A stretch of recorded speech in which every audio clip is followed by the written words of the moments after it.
Good morning and welcome. My name is Naomi Goldstein, and I'm the Director of the Office of Planning, Research, and Evaluation in the Administration for Children and Families. It is my privilege to open this conference, the 12th Annual Welfare Research and Evaluation Conference. And to mark our 10th conference, we have a stellar lineup of speakers. Some are people that I've admired from afar, and I'm very eager to hear them speak. Others are people who've earned my admiration at close range, and I look forward to hearing them too. We've organized this year's conference around 5 themes, and these themes are intended to provide a structure for the abundance of information that will be presented over the next 2.5 days, which definitely has the potential to be somewhat overwhelming. I hope this structure will help you make choices about how best to use your time here.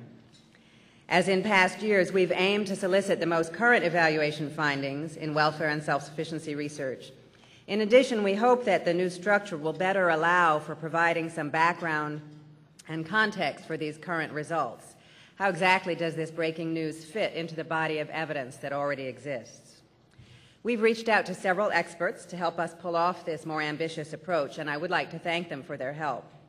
Tim Smeeting helped organize the sessions on anti-poverty policies, strategies to improve well-being, and the measurement of poverty.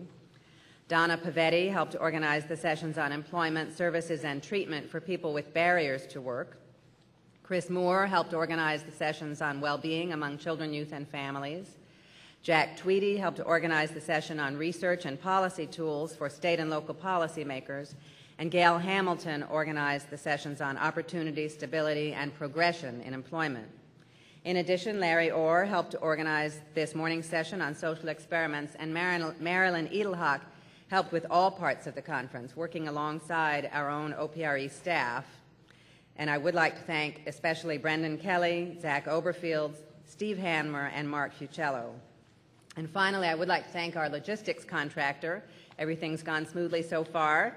Annie Oliver, Jennifer Pinder, Nathan Rudy, and Peter Regner. Thank you very much.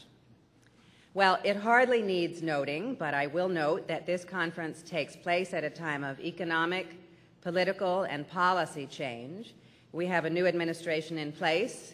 We have an economic roller coaster in progress.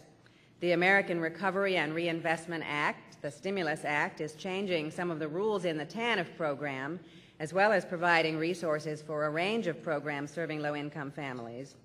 And if that's not enough, TANF reauthorization is coming due. The political transition is still very much underway at HHS. Our secretary was confirmed only a few weeks ago and was the last cabinet secretary to be confirmed.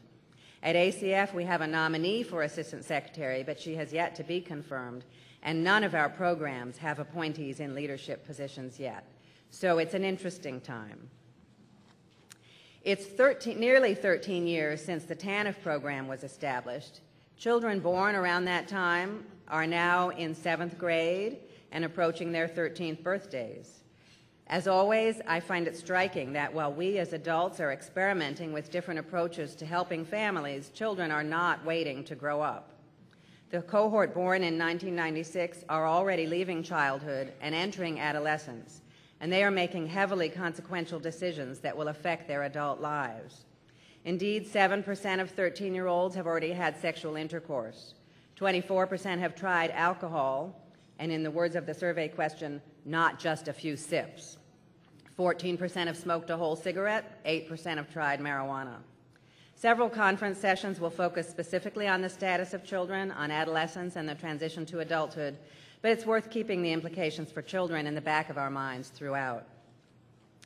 I want to speak just a little bit about why we do what we do from a different angle. In sponsoring this conference, and of course in all our work, we aim to stimulate and disseminate research that can be useful to policymakers, to program managers, to service providers. And I've come across some interesting writing recently about what it means for research to be useful, and indeed what it means for research to be used at all. Most commonly, we think of the use of research in very concrete instrumental terms. Here's a question. We'll find out the answer through research. We'll tell the policymakers the answer. They'll know what to do, and then they'll do it. Well, I'm not sure that I've ever been involved in such a simple transaction, and I suspect few of you have either. And yet, we are all here, and we think this kind of work matters. In my experience, communication between the research world and the worlds of policy and practice is complex and can take place or fail to take place at many levels and in many forms. A recent book by Sandra Nutley and her colleagues called Using Evidence explores these issues with considerable insight and nuance, and the authors argue that research is often used in indirect and subtle ways. Beyond purely instrumental use, research can affect attitudes and ways of thinking. Research can place issues on the policy agenda. Nutley and her co-authors describe the relationship between policy practice and research as iterative, messy, and dynamic. That sounds familiar.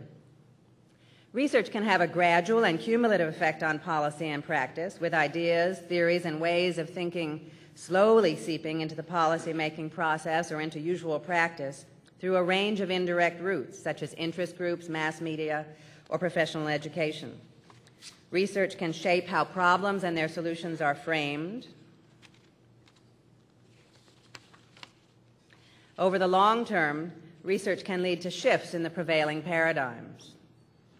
Policymakers and service providers have to draw on multiple sources of information and knowledge. Research so far addresses only a small portion of the territory that any service program must navigate. And indeed, no matter how hard we work, this will probably always be true. Research is just one thread in a complex tapestry that inevitably includes personal values, experience, social priorities, political realities, practice knowledge, logic, and intuition. I see our challenge as expanding the scope of rigorous research evidence in this mix.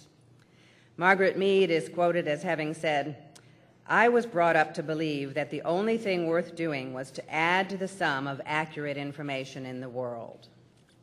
I don't think I'd agree that this is the only thing worth doing, but certainly it's a valuable and important mission. Nevertheless, creating information is not enough. It's also important and very challenging to figure out how best to make information useful and usable. I believe a conference such as this one, where people from the worlds of research, practice, and policy can interact directly, is an important opportunity, and I hope you'll give us your feedback about what you found most useful and what we could do better. I'll close with one more quotation, this one from Jack London. "You can't wait for inspiration. You have to go after it with a club." It's just a metaphor, but I do hope you'll participate actively in this conference and get the most out of it. Before I turn to Larry Orr and our first panel for an inspirational start to our conference, I'd like to note a couple of late changes to the agenda. We don't have a plenary today at 4:45. The plenary from 3:15 to 4:30 is the last session of the day. Tomorrow at 4:45, 3 officials appointed by President Obama will speak: Robert Gordon of OMB, Martha Coven of DPC, Domestic Policy Council, and John Monahan, Counselor to the Secretary of HHS. And now, go after that inspiration. Thank you and welcome.